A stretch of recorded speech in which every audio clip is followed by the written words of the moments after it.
There comes a moment when the silence becomes louder than the noise, when the world around you keeps spinning, but you no longer feel part of it. You wake up, move through your day, go to sleep, and still, something inside you is screaming for more. Not money, not applause, but meaning, depth, a reason to feel alive again. You've been strong for everyone. You've bent so far they forgot you could break. And maybe you did quietly, privately, without anyone noticing. You held the pieces together while your own soul unraveled in the dark, and no one asked. No one stayed long enough to see what it cost you. But here you are, still breathing, still trying, and that means something. It means your story isn't over. It means the flame inside you hasn't died, just dimmed beneath the weight of everything, and everyone you thought you needed. This is not a video about success. This is a reckoning, a sacred reminder of what's been buried beneath years of people, pleasing pain, numbing and pretending to be okay. If you've ever felt invisible, unwanted, or quietly breaking under the weight of your own kindness, this is for you. Because what's coming next might just be the awakening you didn't know you were waiting for. Watch this video till the end, and if it speaks to your soul, subscribe and like to never miss what you were meant to hear. There's a different kind of pain that doesn't scream. It doesn't come in waves or break you in one clean moment. It lingers. It seeps in slowly, the way people stop hearing you mid-sentence, the way your efforts are expected but never acknowledged, the way your name becomes background noise in rooms you helped build. That's the pain of being overlooked, and it's quiet, so quiet even you stop noticing it. You start telling yourself it's not a big deal. That being passed over, being dismissed, being invisible, it's just part of life. You adjust, you adapt. You start making yourself smaller so others can breathe easier around you. You stop asking for things, because every time you do, you're met with silence or sighs. Eventually, you stop expecting anything at all. And that's when the real damage begins, because this isn't just about being ignored. It's about what being ignored does to you. It starts chipping away at your sense of worth, not with a hammer, but with a whisper. Over time, you forget what it felt like to take up space without apology. You forget how to trust your own voice, your own instincts, your own needs.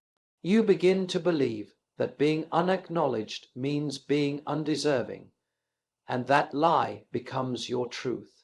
You start living like a shadow of yourself, showing up for others, but never fully present in your own skin, smiling when you're breaking, nodding when you want to scream, and what's worse, you begin to resent your own silence, but still don't know how to leave it behind.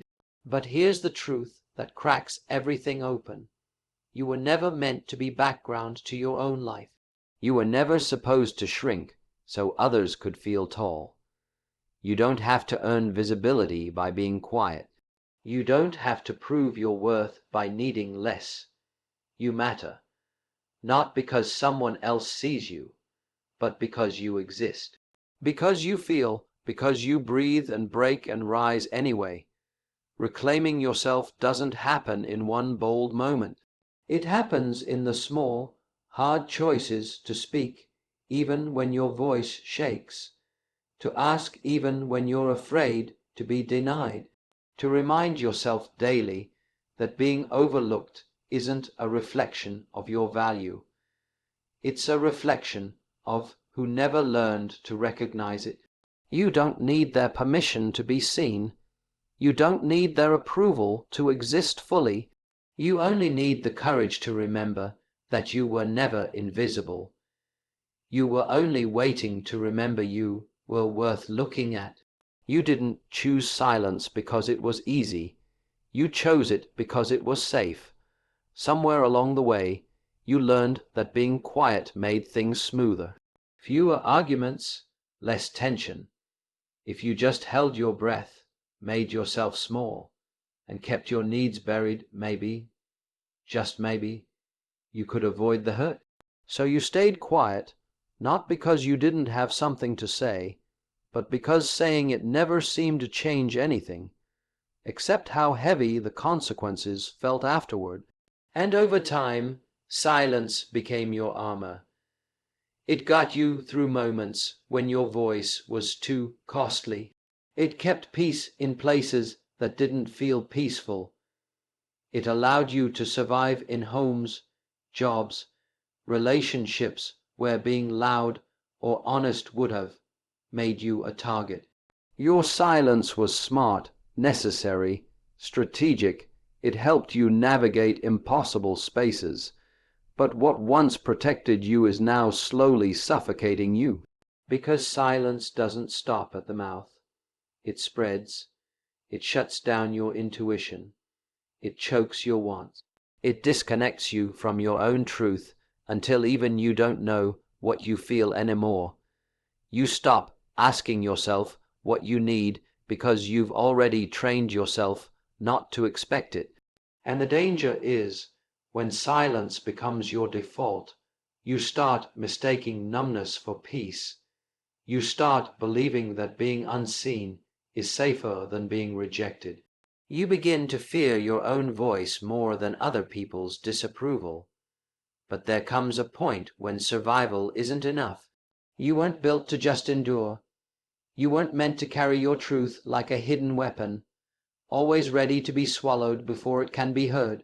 You were meant to live, to connect, to breathe fully into your own existence, unapologetically, imperfectly, powerfully. The shift doesn't come all at once.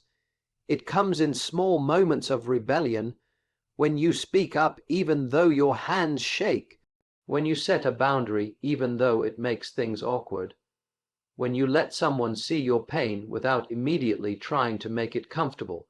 That's how you begin to live again. Your silence got you here. Honor that. But don't let it be the only story you tell. You don't have to stay quiet to stay safe anymore. Now you get to speak. You get to choose. And this time it's not about surviving. It's about finally becoming alive. There's a kind of heartbreak that doesn't come from betrayal or cruelty. It comes from letting go of people you once thought would stay forever. And sometimes that heartbreak doesn't even feel sharp. It just aches quietly, like an empty chair at your table. Like laughter you used to hear but can't anymore. You look back at the conversations, the shared memories, the comfort. And even if it wasn't perfect, it meant something. So when someone walks away or drifts or chooses not to meet you where you are, it feels like you've lost a piece of yourself. But what if that piece wasn't meant to stay? What if letting go isn't about losing someone, but finally returning to yourself? You see, when people leave, especially the ones you gave everything to, it cracks you open. And in that opening, you see clearly. You see how much you were giving to be tolerated, how much energy you spent managing their emotions, proving your worth, begging in subtle ways just to matter to them. And it hits you, you were never really chosen, you were just available. That's a hard truth, but it's also your freedom. Because the moment you stop chasing people who have already let go of your hand, you create space. And not just empty space, space for peace, for clarity, for people who don't need to be convinced of your value. You stop twisting yourself into shapes just to fit someone's narrow version of love. You stop bleeding for connections that refuse to bleed back. And what you gain is you.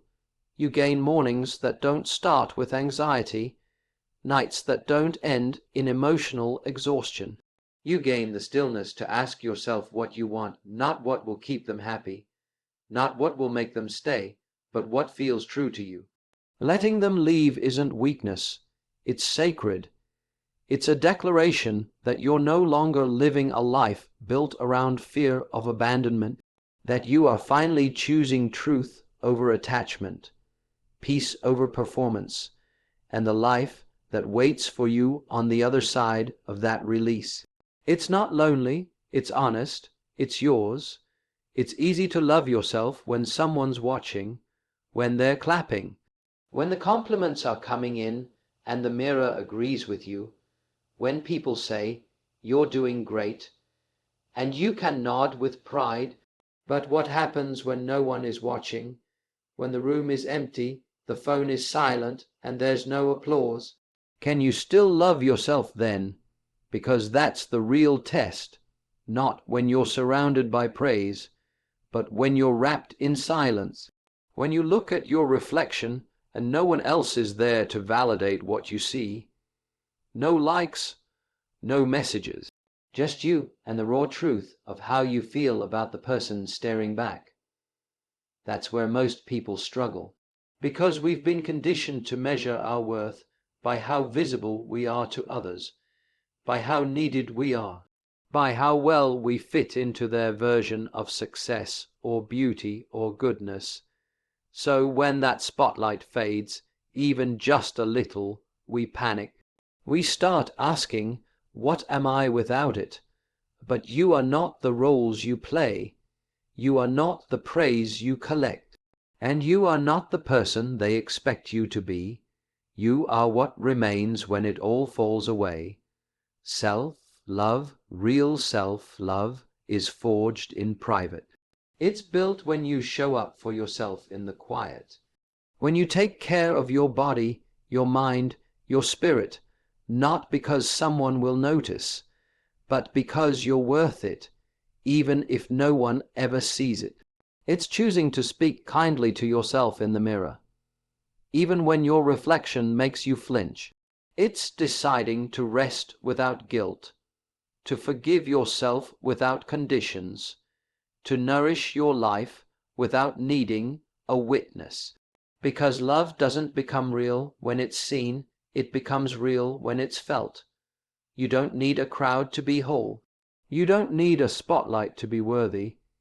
You just need the courage to sit with yourself unfiltered, unguarded, and say, "Even if no one claps for me, even if no one stays, I will." Because when you learn to love yourself in the dark, no one can ever take that light away from you. Rejection has a way of slicing through you, even when you expect it. You tell yourself it's just part of life, that it doesn't matter, that you'll move on, but deep down it lingers. It makes you question your worth, your path, your voice. You start wondering if maybe they were right to walk away, if maybe you aimed too high, if maybe this all of it was a mistake. That's the trap. Rejection doesn't just close a door. It whispers lies through the crack. It tells you to shrink, to stay quiet, to not try again. And if you're not careful, you begin to agree with it. You stop reaching. You stop hoping. You start building your life around what didn't work, instead of where you still could go. But here's what rejection actually is. It's a signal, a disruption, a crack in the plan that was never really meant for you. It's not the end of your worth. It's the beginning of a necessary redirection, but only if you're brave enough to pivot. And pivoting is hard, because it means letting go of what you thought your life would look like.